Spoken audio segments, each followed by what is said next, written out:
In order to obtain the correct finish, all manhole or access covers within the floor area must be designed with clamping or weldable edges. This weldable access cover is rebated to the thickness of the flooring.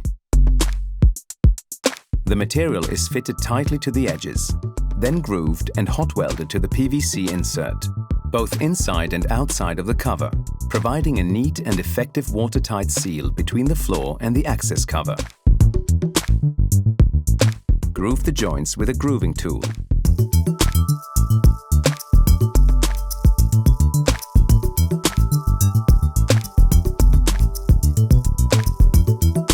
For ease, use the Altro coving speed nozzle, which is specially designed to weld miters. Repeat this process with the internal corner. Leave the rod to cool down before cutting and trimming it.